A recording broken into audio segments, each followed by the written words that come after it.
Assalamualaikum warahmatullahi wabarakatuh.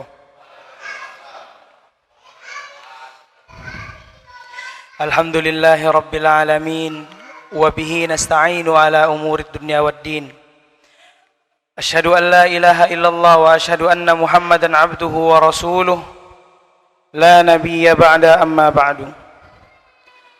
Allah Subhanahu wa ta'ala berfirman, يا أيها الذين آمنوا اتقوا الله حق تقاته ولا تموتن إلا وأنتم مسلمون يا أيها الناس اتقوا ربكم الذي خلقكم من نفس واحدة وخلق منها زوجها وبث منهما رجالا كثيرا ونساء واتقوا الله الذي تساءلون به والأرحام إن الله كان عليكم رقيبا يا أيها الذين آمنوا اتقوا الله وقولوا قولا سديدا يصلح لكم أعمالكم ويغفر لكم ذنوبكم ومن يطع الله ورسوله فقد فاز فوزا عظيما. Ya, sebelumnya saya berterima kasih dulu kepada Pak Anas yang sudah meminta untuk mengisi di musola ini, dan mungkin bagi bapak-bapak yang belum atau ibu-ibu yang belum kenal, saya Muhammad Al-Fatih. Ya. Sebelumnya pernah belajar di Yaman 1,5 tahun, kemudian pulang melanjutkan studi di STDI Imam Syafi'i Jember. Ya, baru semester 2, belum nikah. Ya. Ya. Yang ini canda ya Pak ya. Dan pada pagi hari ini insya Allah kita akan membahas sebuah risalah yang pendek, yaitu Ushul Tsalatsah, 3 pondasi pokok. Akan tetapi karena panjangnya tulisan Syekh tersebut, saya mengambil beberapa poin yang mana saya beri judul 4 tahapan untuk menjadi muslim yang lebih baik, untuk menjadi muslim yang baik. Sebelumnya kita harus tahu dulu Pak, ya Bapak Ibu, muslim yang baik itu bagaimana.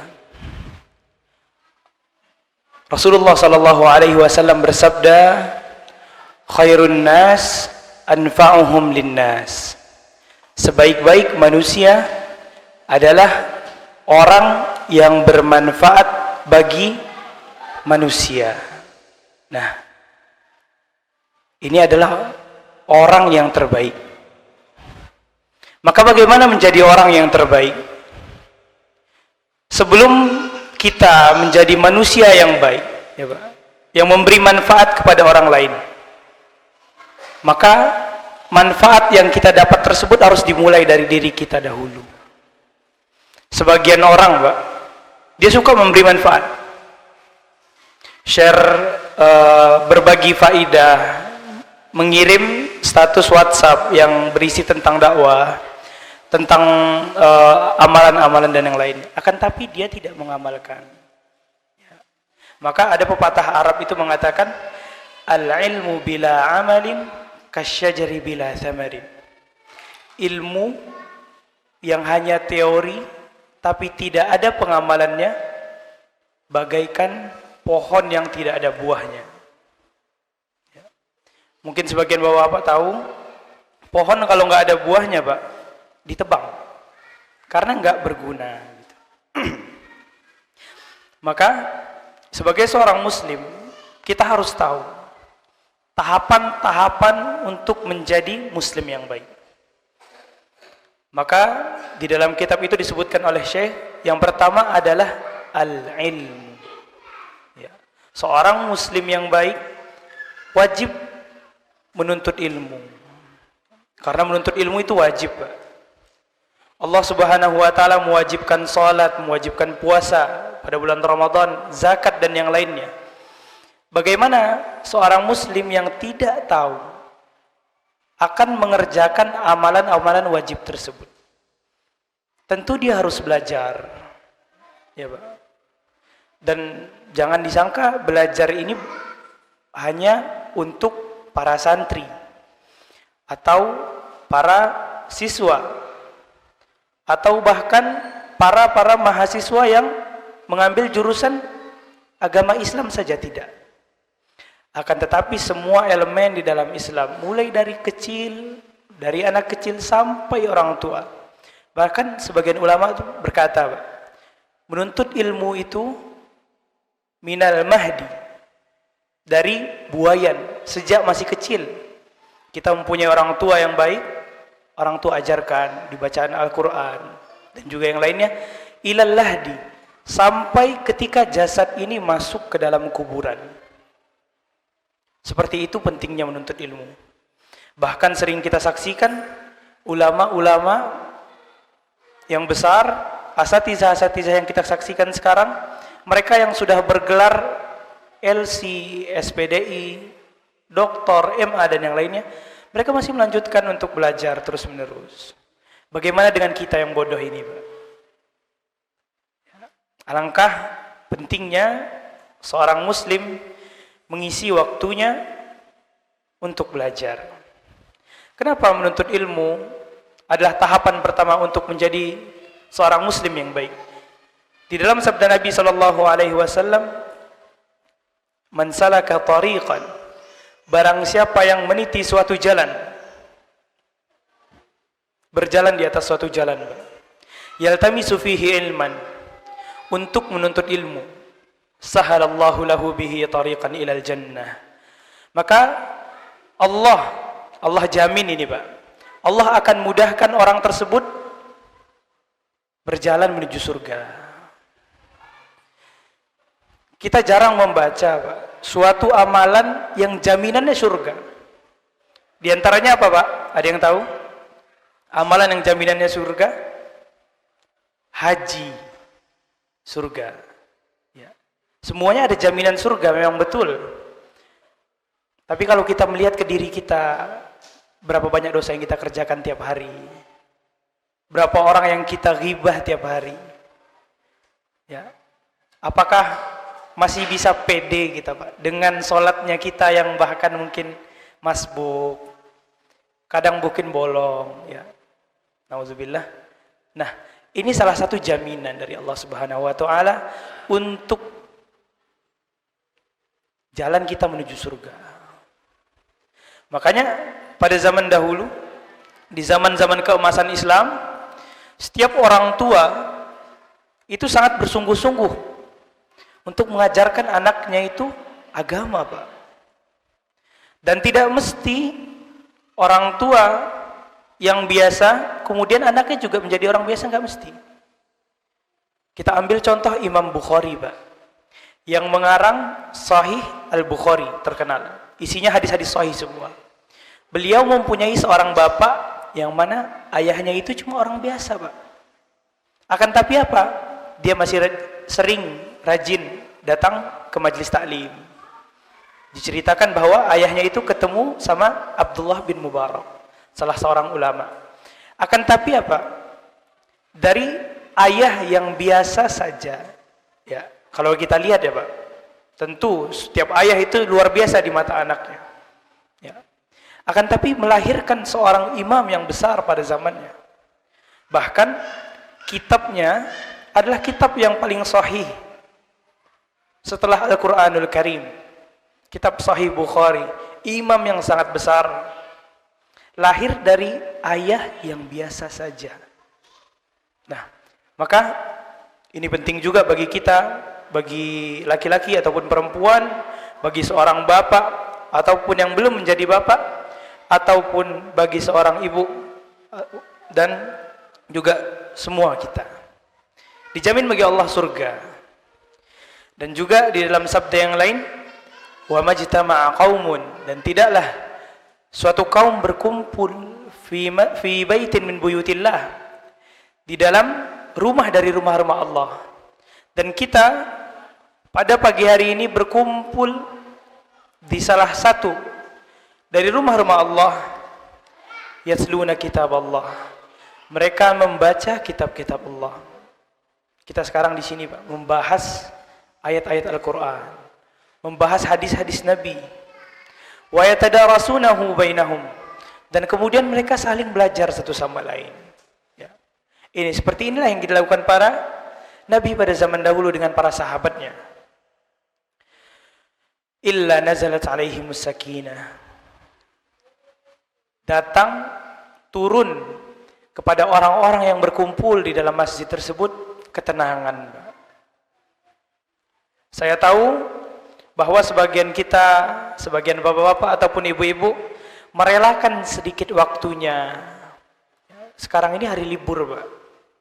Tidak mudah bagi sebagian kita atau bahkan seluruh kita untuk meluangkan waktu libur tersebut, waktu yang dimana mungkin kita bisa istirahat, bercengkrama dengan keluarga, atau bahkan kita sebenarnya bekerja untuk bisa hadir di dalam majelis ta'lim ini. Langkah kaki kita dari rumah menuju masjid ini merupakan taufik yang diberikan oleh Allah Subhanahu wa taala. Dan tidak semua orang yang diberikan hal tersebut. Allah berikan kepada kita ketenangan. Wa ghasyiyatuhumur rahmah. Allah limpahkan kepada kita, kepada orang-orang yang berkumpul di dalam masjid Allah, kasih sayang.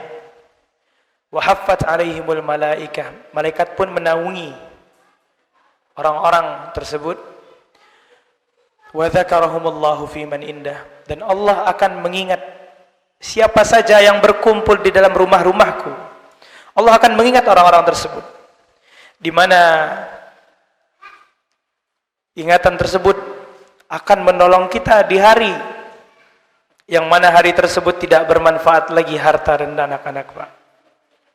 Harta yang kita kumpulkan, anak-anak yang kita besarkan, tidak bisa memberikan kita manfaat pada hari kiamat kelak. Dan kita ingat sebuah hadis ini, bahwa Allah mengingat kita, Allah menjadi saksi, malaikat menjadi saksi bahwa kita pernah berkumpul mempelajari kalamullah dan juga kalam Nabi. Maka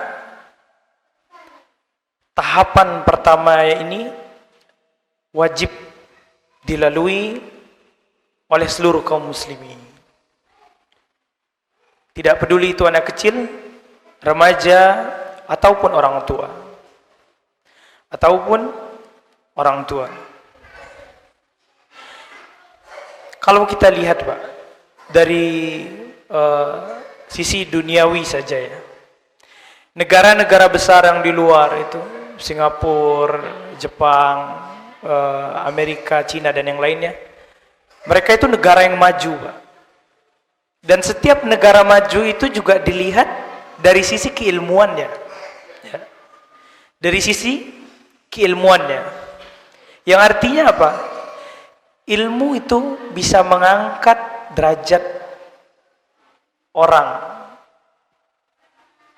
Terlebih negara tersebut. Ya. Itu negara-negara maju semua.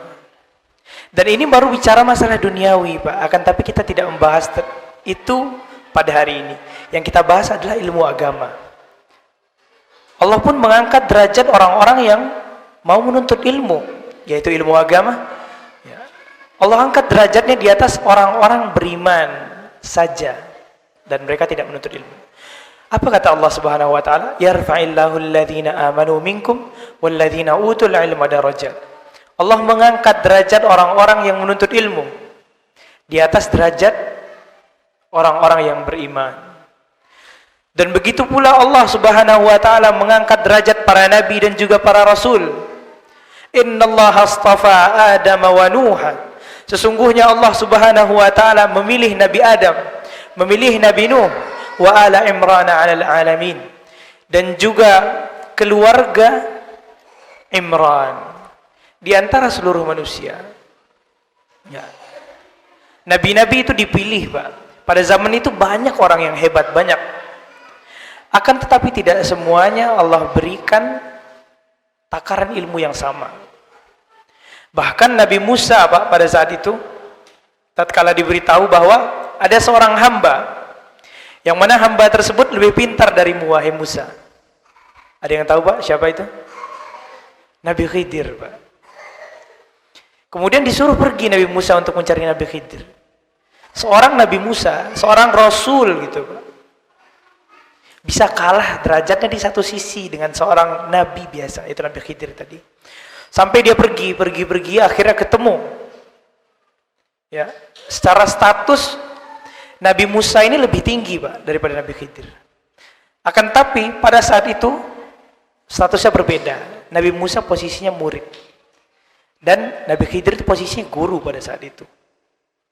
Nah, dari status ini saja sudah kita lihat bahwa seseorang yang menuntut ilmu, orang yang memiliki ilmu akan senantiasa disandingkan dengan yang namanya kemuliaan. Kita nggak pernah melihat orang yang berilmu, orang yang alim, paham agama, ya, kemudian dia hina di mata masyarakat. Ya. Kecuali oleh orang-orang yang sudah rusak hatinya dengan kedengkian, mungkin hina di matanya. Akan tapi dengan mata-mata yang bersih, dengan hati-hati yang suci, orang-orang yang berilmu, orang-orang yang alim itu akan selalu dipandang mulia. Bahkan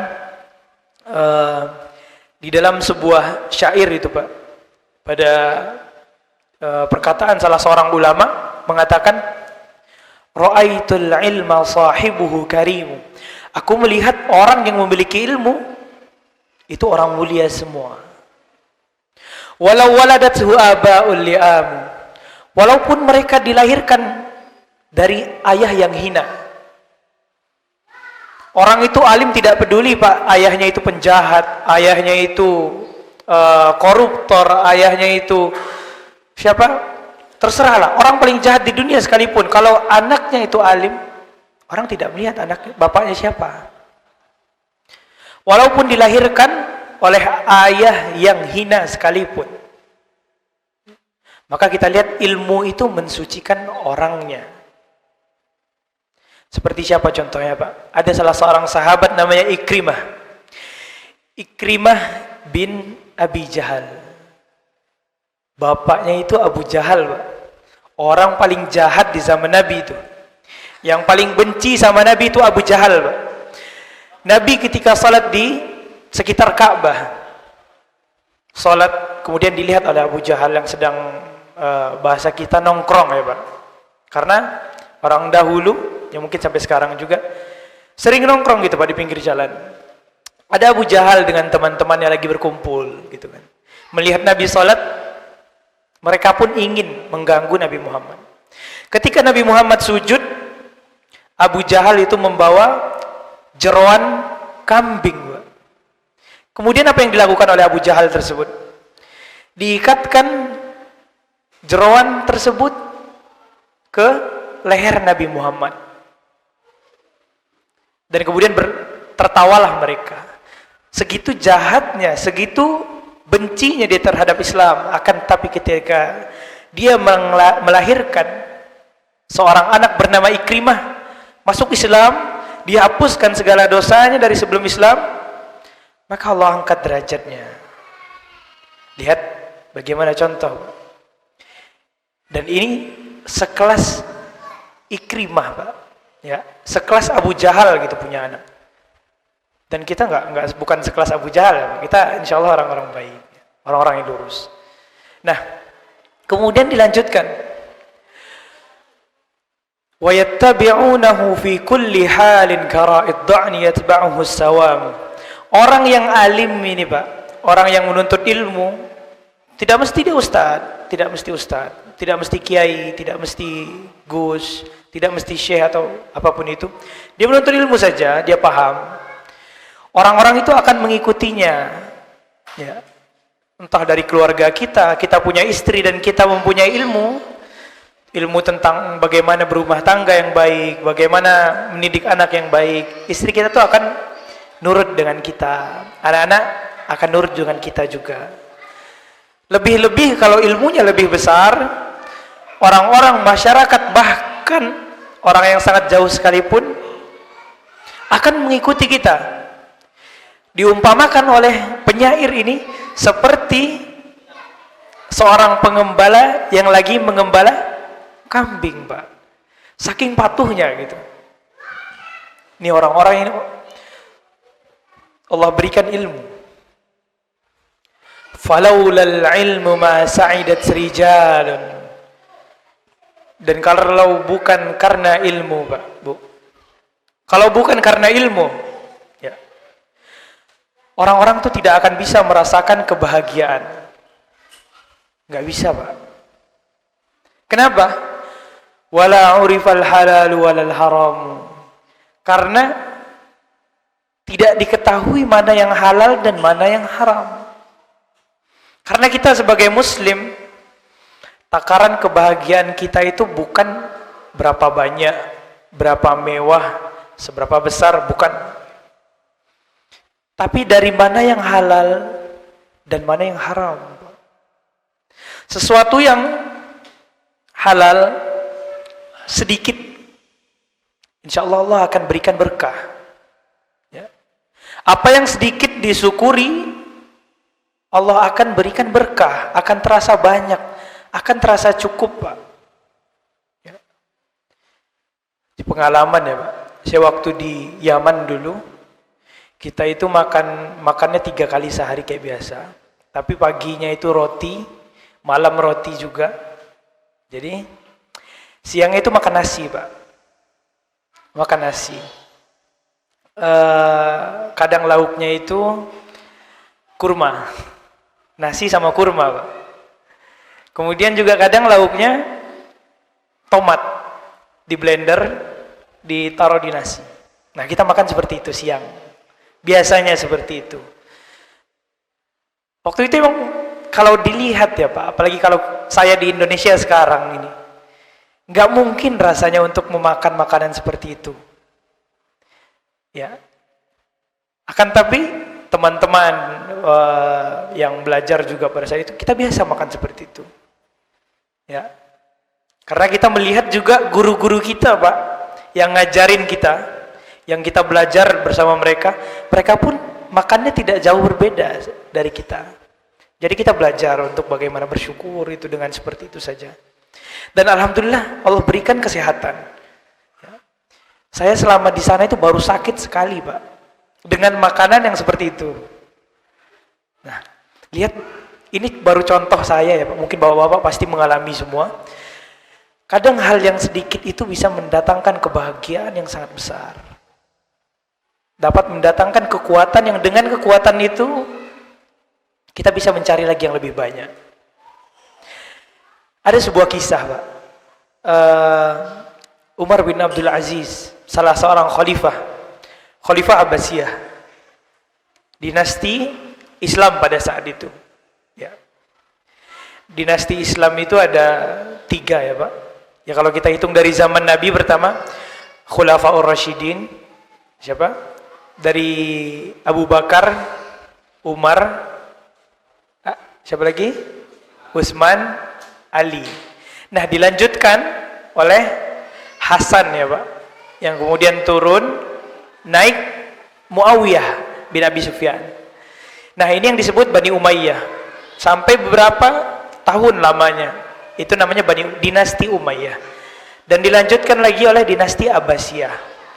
Terputus sebentar, dilanjutkan lagi dinasti Utsmaniyah, dan juga sebelumnya ada dinasti Mamluk. Nah, seperti itu. Nah, Umar bin Abdul Aziz ini adalah salah seorang khalifah, Pak. Anggaplah kalau di negeri kita itu presiden. Dia itu terkenal zuhud, Pak. Apa zuhud itu? Dia mampu untuk bermewah-mewahan itu dia sebenarnya mampu. Akan tapi dia lebih memilih untuk hidup sederhana. Nah, itu zuhud, Pak. Kurang lebih seperti itu. Umar bin Abdul Aziz ini sebelumnya itu adalah seorang ulama. Sejak kecil dia itu sudah pintar, Pak. Dan ayahnya adalah seorang gubernur. Kemudian singkat cerita dia jadi khalifah, jadi presiden. Dan dikatakan, Pak, dia tatkala presiden itu pernah satu hari dia tidak keluar rumah. Semua orang mencarinya. Kenapa tidak? Karena dia presiden, Pak. Semua orang mencari. Sampai pengawalnya itu mengketok rumah si Umar bin Abdul Aziz. Keluar istrinya. Kemudian ditanya kepada istrinya tersebut, di mana suamimu? Ya, dicari, Pak.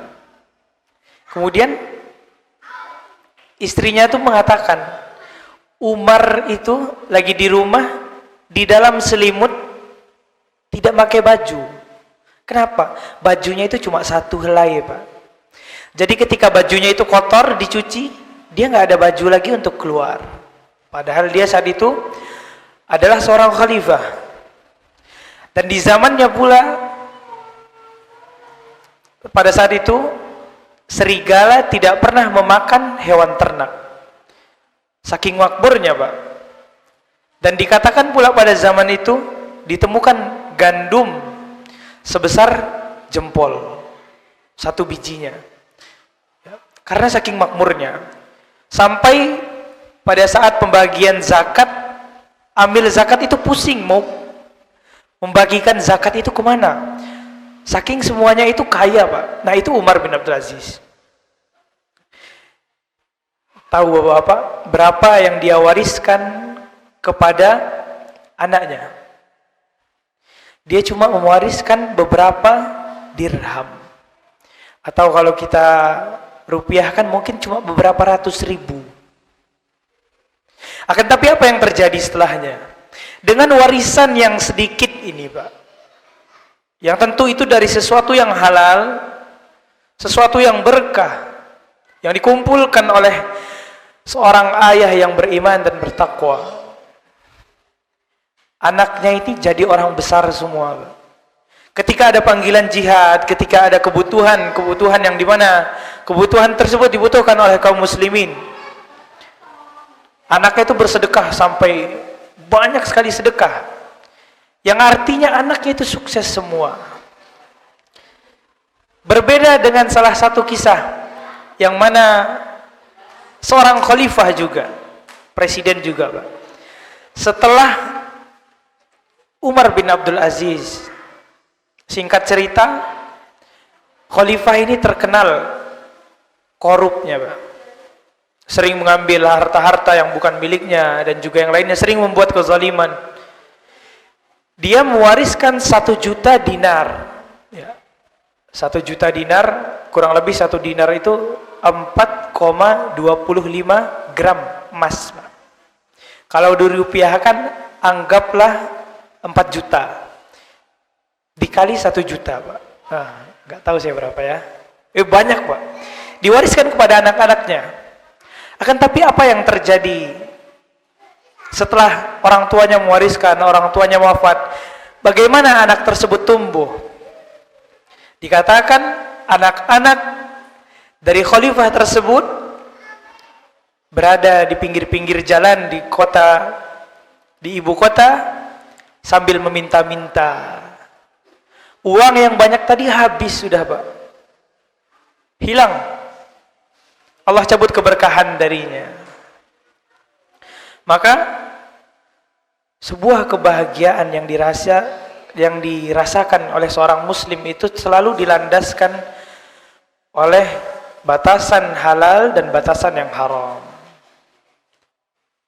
Maka hendaknya seorang muslim ketika ingin membesarkan anaknya, ingin menjadikan anaknya seorang ulama, ingin menjadikan anaknya orang yang besar, usahakan untuk memberikan dari harta yang halal. Dan bagaimana kita mengetahui harta ini halal dan harta ini haram? Ya, tidak terlepas dari bagaimana kita menuntut ilmu, Pak. Nah, ini semua ada kaitannya. Dan kemudian ada tahapan kedua, yaitu mengamalkan ilmu. Kenapa mengamalkan ilmu menjadi tahapan kedua? Kenapa enggak kita masukkan di tahapan pertama? Karena orang yang mengamalkan ilmu itu pasti dia sudah melewati tahapan pertama dulu. Karena orang yang beramal tanpa ilmu seperti orang Nasrani, Pak. Akan tapi orang yang hanya berilmu tanpa beramal seperti orang Yahudi. Yang mana di dalam salat kita tuh selalu kita berdoa, Pak.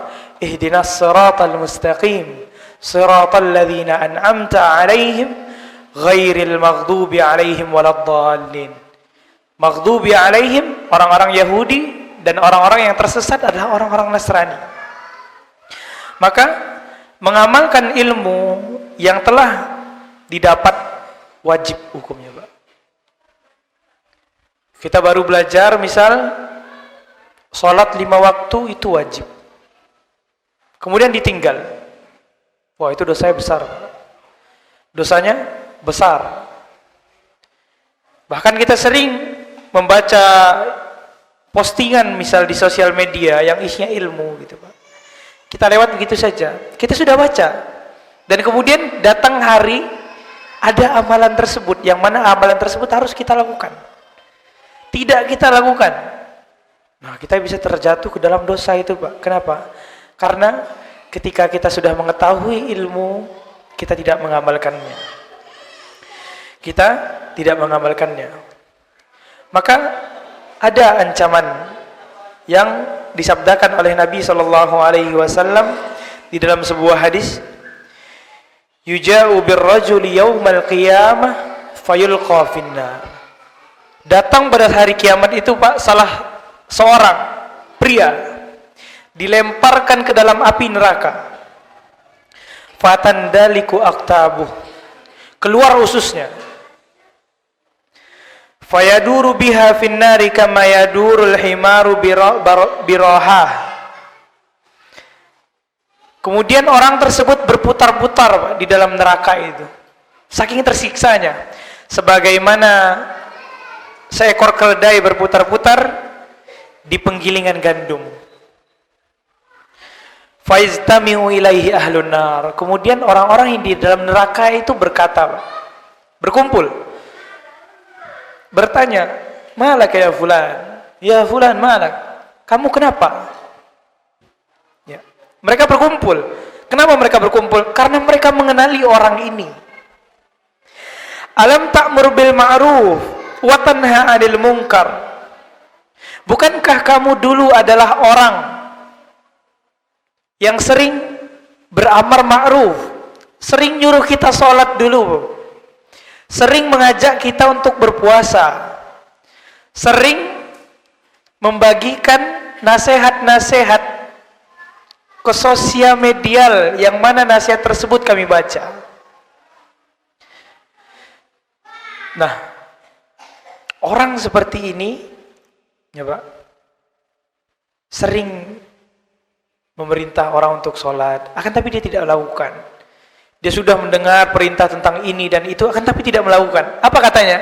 Fayaqul bala, iya, aku adalah orang itu. Fakuntu amur bil ma'ruf, dan aku sering memerintahkan orang untuk mengerjakan kewajiban. Aku sering melarang orang untuk menjauhi hal-hal yang haram. Akan tapi aku mendatangi hal yang haram tersebut dan aku tidak mengerjakan hal-hal yang wajib tersebut. Nabi menjelaskan ancaman yang sangat mengerikan, Pak, bagi orang-orang yang sudah melewati tahapan pertama, yaitu menuntut ilmu, kemudian tidak mau mengamalkannya. Ancaman yang sangat besar. Seorang muslim hendaknya takut. Semakin banyak ilmu yang dia dapatkan, semakin banyak buku yang ia baca, akan tapi tidak menambahkan kekhusyuan di dalam hatinya, akan tapi tidak menambahkan rasa takut kepada Allah di dalam hatinya. Bahkan sering kita lihat, Pak, orang yang bisa dibilang sudah belajar, anggap santri, Pak, ya, tidak mau mengamalkan amalan-amalan yang bahkan diwajibkan oleh Allah Subhanahu wa taala. Maka senantiasa kita kepada Allah meminta hidayah dan taufik untuk tetap istiqomah di jalannya. Ya. Mungkin realitanya pada zaman ini, Pak, siapa yang enggak tahu salat 5 waktu itu wajib? Anggaplah semua muslim itu tahu salat 5 waktu itu wajib. Kemudian Berpuasa pada bulan Ramadan itu wajib. Semua orang tahu, Pak. Tapi entah kenapa tidak semua orang yang berpuasa, tidak semua orang yang sholat. Padahal kita di negara Indonesia ini, Pak, mayoritas beragama Islam. Kenapa, Pak? Karena hidayah dan taufik itu ada di tangan Allah. Allah yang memberikan kita hidayah, kita bisa melangkah ke masjid. Bahkan Nabi Muhammad SAW pun dikatakan oleh Allah Subhanahu wa taala, "Innaka la tahdi man ahbabta walakinnallaha yahdi man yasha." Kamu wahai Muhammad tidak akan bisa memberikan hidayah kepada orang-orang yang kamu cintai. Akan tapi Allah lah yang memberi hidayah. Allah yang memberi hidayah. Contoh kasusnya adalah paman Nabi Muhammad yang tidak sempat diberikan hidayah. Padahal itu adalah orang yang paling ia cintai pada saat itu. Begitu pula dengan kita, Pak. Kita nggak bisa merubah orang. Akan tapi kita berusaha. Usaha itu akan terus ada bersamaan dengan hidayah yang kita harapkan. Karena manusia ini pada dasarnya bukan makhluk yang kuat, bukan makhluk independen, bukan makhluk yang bisa bergerak dengan sendiri, enggak. Semua ini, semua amal yang kita bisa kerjakan, semua sunnah yang sering kita lakukan, itu semua adalah kehendak Allah Subhanahu wa taala. Allah lah yang membalikkan hati. Terkadang kita malas, terkadang kita rajin. Maka senantiasa kita berdoa, wahai Bapak Ibu, ya muqallibal qulub, tsabbit qalbi ala dinik. Wahai zat yang membolak-balikkan hati, kuatkanlah hatiku di dalam taat, di dalam agamamu. Nabi saja, Pak, yang orang paling sempurna, yang mana beliau dengan dijaminnya masuk surga tersebut, tetap melakukan sholat malam sampai kakinya bengkak. Itu Nabi, Pak. Nah, bagaimana dengan kita? Lebih-lebih kita membutuhkan yang namanya hidayah tersebut.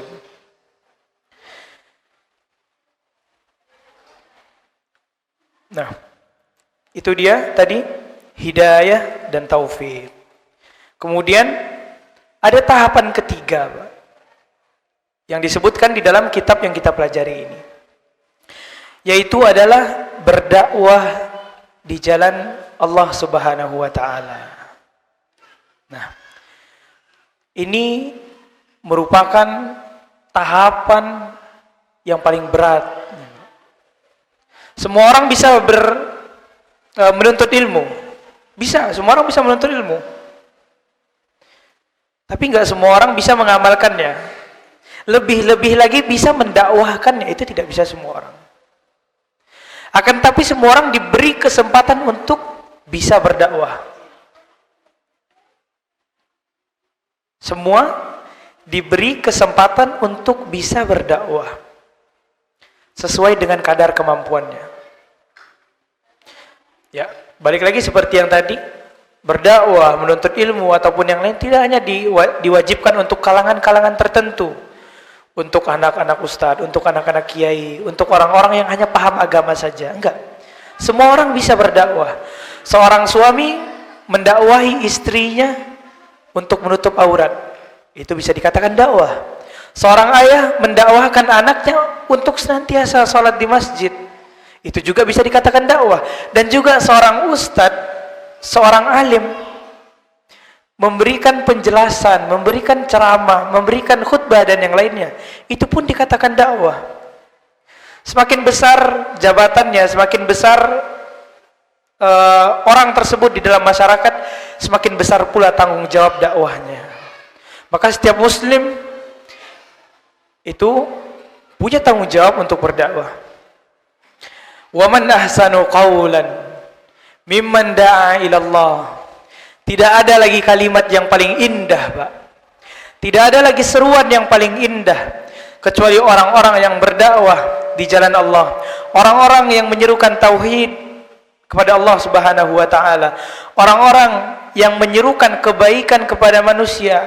Wahai teman-temanku, ayo kita sholat. Wahai anakku, mari kita berpuasa Ramadan, dan yang lainnya. Tidak ada seruan yang lebih indah daripada seruan ini. Wa amila salihah, dan kemudian selagi dia berdakwah, dia tetap beramal saleh. Ya, dia tetap mengamalkan tahapan kedua tersebut. Wa qala innani minal muslimin, dan dia berkata, sesungguhnya aku mengerjakan dakwah tersebut, aku beramal-amal saleh tersebut karena aku adalah orang Islam, karena aku adalah seorang muslim, karena aku ingin menjadi muslim yang baik. Tidak pernah dilepaskan itu, Pak. Jangan kerjakan satu dari tiga itu, Pak, tapi semuanya. Senantiasa untuk selalu belajar, mengamalkan, dan juga berdakwah. Jangan hanya berdakwah akan tapi tidak mengamalkan dan tidak belajar. Jangan hanya mengamalkan akan tapi dia tidak menuntut ilmu dan juga tidak berdakwah, dan seterusnya. Di dalam sebuah ayat disebutkan, "Qul hadhihi sabili ad'u ila Allah ala basiratin ana wa man ittaba'ani." Sesungguhnya ini adalah jalanku, kata Nabi Muhammad SAW, yaitu berdakwah di jalan Allah Subhanahu wa taala, senantiasa menyerukan kebaikan. Dan di dalam hadis itu disebutkan, Pak, man ra'a minkum mungkaran, yang melihat mungkar, falyughayyirhu biyadihi. Kalau dia mampu, dia mempunyai kekuatan untuk mengubah langsung dengan tangannya. Di tempat langsung diubah. Fa illam yastati fa bilisani. Kalau enggak sanggup dengan tangan, dia enggak punya jabatan, dia enggak punya kekuatan, maka dengan lisan, nasihati. Enggak sanggup lagi belisan, Pak, fa biqalbi, maka ingkari dengan hati. Ya. Itu dia tahapan berdakwah itu. Nah, ini adalah 3 tahapan seorang muslim untuk menjadi seorang yang lebih baik. Salah satu dari tahapannya adalah berilmu, dan kemudian mengamalkannya dan berdakwah. Ada satu tahapan lagi, Pak.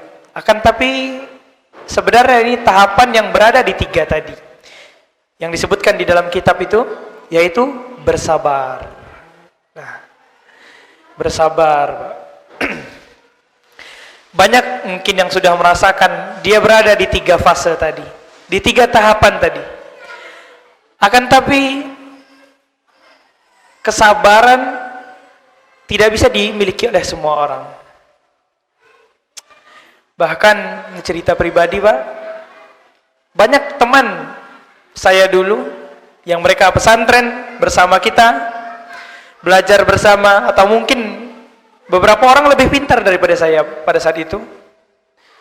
Kemudian mereka sholat, kita sholat di masjid, di atap yang sama. Akan tetapi karena mungkin kesabaran ini, Pak, mereka tidak bisa jalan di jalan yang sama lagi. Banyak, Pak.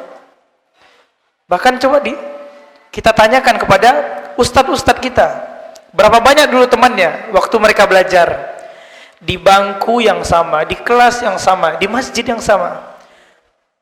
Akan tapi kita tidak melihat orang-orang seperti ustadz tersebut, karena kesabaran yang diberikan itu berbeda. Dan ini termasuk di dalam bab hidayah tadi, taufik tadi. Kita harus senantiasa istiqomah, meminta pertolongan kepada Allah Subhanahu wa taala untuk diberikan jiwa yang kuat, hati yang tegar. Maka sabar ini adalah salah satu elemen yang paling penting. Maka dimasuki oleh tahapan yang keempat. Sabar dalam menuntut ilmu, itu yang pertama. Sabar dalam menuntut ilmu. Para ulama pada zaman dahulu sangat banyak kisah-kisah kesabaran mereka. Bagaimana susahnya mereka menuntut ilmu. sampai mereka berjalan kaki dari tempat ke tempat. Kaki yang pecah meneteskan darah sampai kering badannya. Itu ulama pada zaman dahulu, Pak. Bahkan disebutkan salah seorang ulama itu ada yang meninggal, ada yang wafat di tengah perjalanannya menuntut ilmu. Saking susahnya Imam Syafi'i pada saat dia belajar, dia bukan orang yang kaya, Pak, bukan orang yang mampu. Imam Syafi'i akan tetapi dengan semangatnya yang tinggi, kemauannya yang kuat, ya, pada saat itu dia membutuhkan kertas untuk mencatat, akan tapi tidak punya harta untuk membeli kertas. Apa yang dia lakukan? Apa yang dilakukan oleh Imam Syafi'i, Pak? Dia pergi ke kantor-kantor pada saat itu, ke tempat-tempat yang dimana ditemukan di sana banyak kertas-kertas bekas. Dia kumpulkan, dia pakai sisa belakang atau mungkin sedikit sisa dari kertasnya untuk menulis. Ulama itu semuanya bersabar, Pak. Dan juga orang tua ulama tersebut sama bersabar mendidik anak-anak mereka. Diceritakan bahwa Imam Syafi'i punya ibu itu sangat keras, Pak. Imam Syafi'i mempunyai orang tua yang sangat keras. Dan kebetulan Imam Syafi'i adalah anak yatim, Pak. Ayahnya sudah meninggal. Dia punya ibu. Dia kirim untuk belajar di suatu tempat. Wahai Idris, kamu belajar ke tempat ini. Dikirim. Kemudian selang beberapa waktu Imam Syafi'i kecil ini pulang ke rumah, diketok pintu.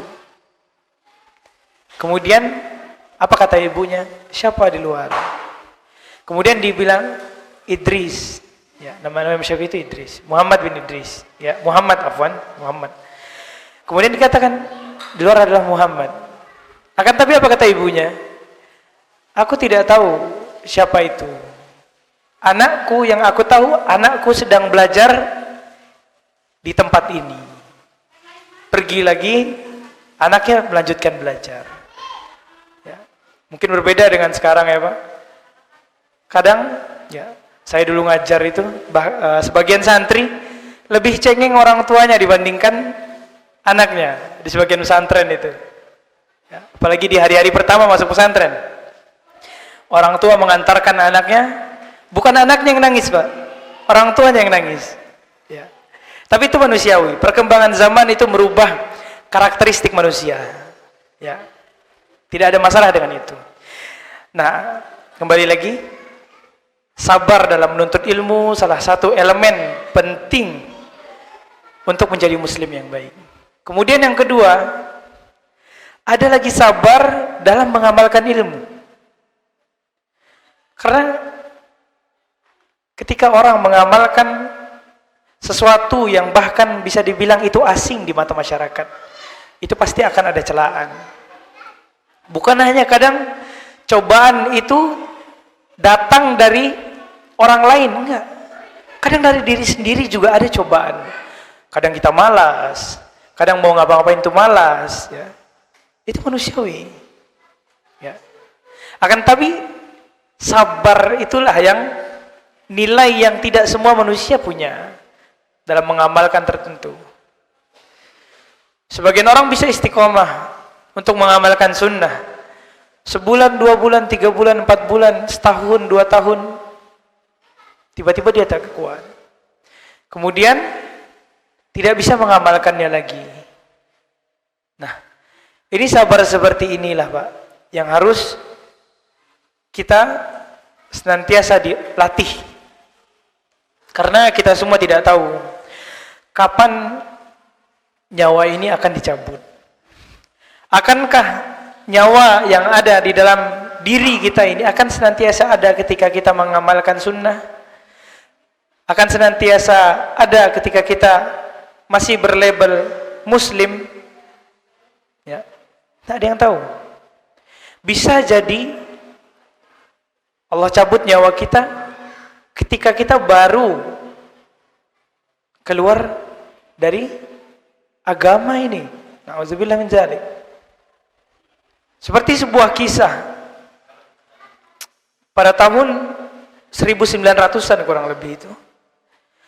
Dulu tuh ada salah seorang alim di Saudi, syekh terkenal, sampai kitab-kitabnya ada.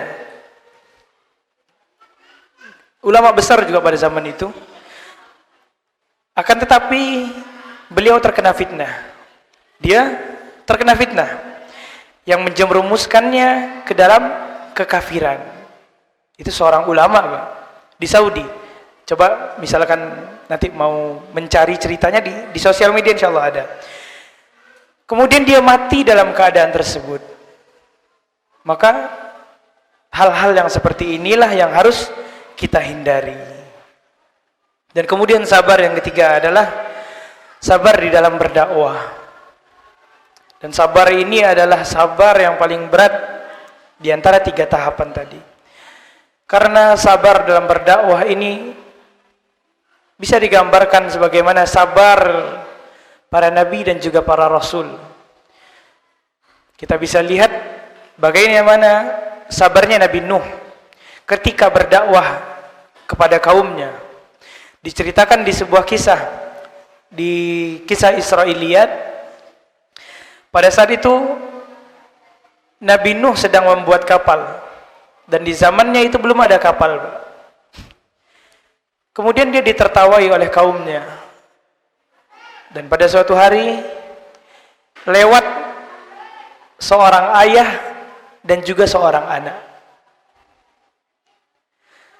Memang pada saat itu Nabi Nuh sedikit pengikutnya.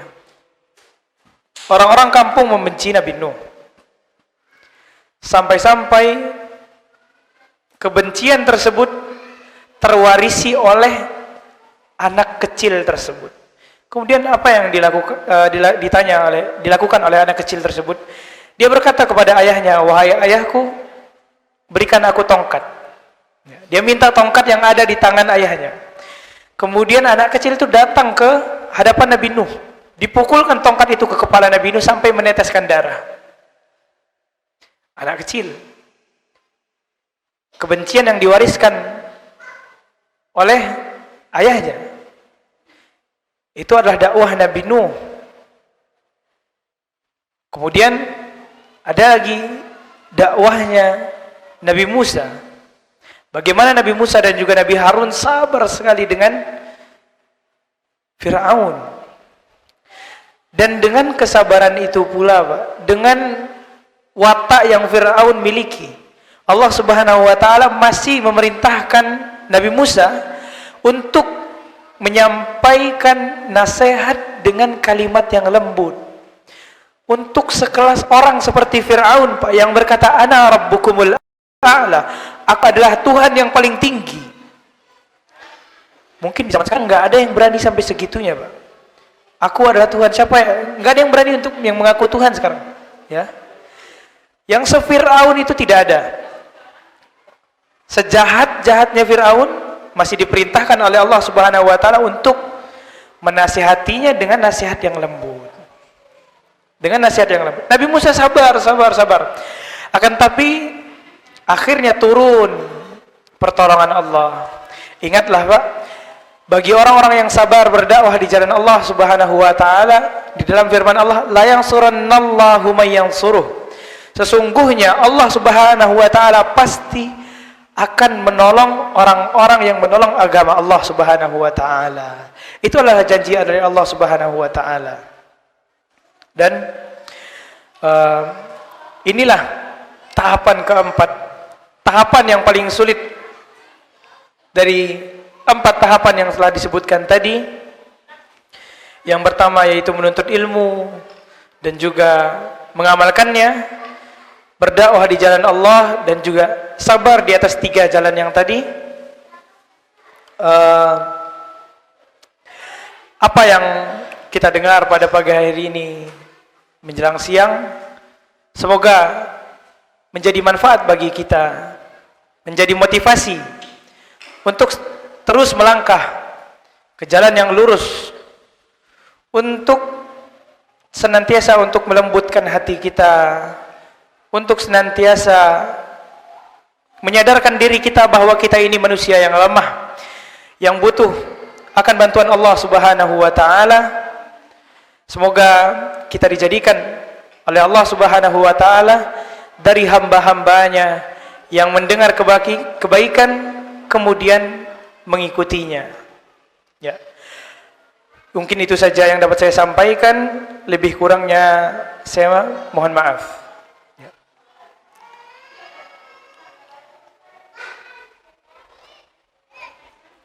Ya. Ya, alhamdulillah. Alhamdulillahirabbil alamin. Kita ucapkan terima kasih kepada Ustadz yang telah memberikan nasihatnya kepada kita semua. Ada sedikit acara, yaitu pembagian hadiah. Itu bagaimana, terserah antum Tat. Prosedurnya mau seperti apa, kita serahkan kepada Ustadz. Nah ini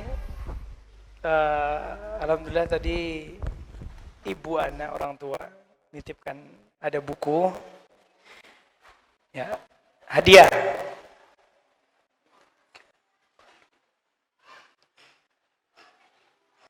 Nah ini ada 7 buku ya Bapak Ibu. Ada 7 buku yang insya Allah 3 diantaranya akan diberikan bagi orang yang bertanya ya. 3. Tapi kita harus adil ya Pak. Yang di laki-laki 2, kemudian yang di perempuan 1 dari ibu-ibu. Dan ada sisa 4 lagi. Insya Allah nanti akan ada pertanyaan dari saya sendiri yang dijawab oleh para jamaah. Insya Allah berkaitan dengan pelajaran tadi, ataupun kalaupun itu keluar mungkin pengetahuan Islam dasar ya. Ya. Silakan bagi Bapak Ibu yang ada pertanyaan. Masya Allah.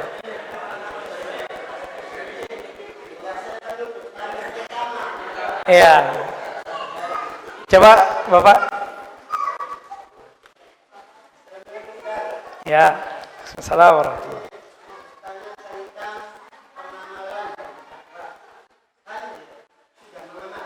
Ya.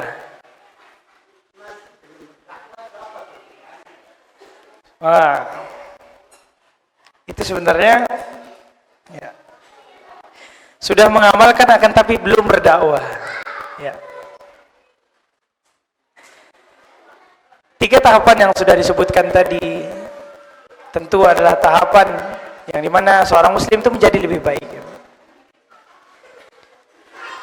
Ada orang yang sudah belajar, kemudian dia mengamalkan akan tapi belum bisa berdakwah. Nah, dan level dari 3 ini Pak tidak mesti sama gitu. Misal kita belajarnya sampai sini Pak, kemudian yang kita amalkan sama segini. Tidak mesti yang kita dakwahkan itu sama Pak. Maksudnya apa? Kadang kita bisa dakwahkan dari yang kecil saja, mulai dari anak-anak ya, sesuai kadar kemampuan. Karena kemampuan orang berbeda-beda ya. Seperti yang saya jelaskan tadi, seorang ayah mempunyai kemampuan untuk berdakwah hanya di sekitar rumahnya saja. Itu cukup. Itu cukup. Dan kemudian misal seorang ibu bisa berdakwah kepada anaknya atau bahkan teman-temannya. Dan kadarnya itu berbeda-beda semua. Akan tapi kadar menuntut ilmu kemudian mengamalkannya itu sama Pak. Akan tapi dakwah ini yang berbeda-beda gitu Pak. Insya Allah jelas Pak? Oke. Silakan Pak, dipilih ini bukunya ya. Silakan dipilih Pak ya. Ibu-ibu ada yang mau bertanya? Ini pertanyaan pertama ya.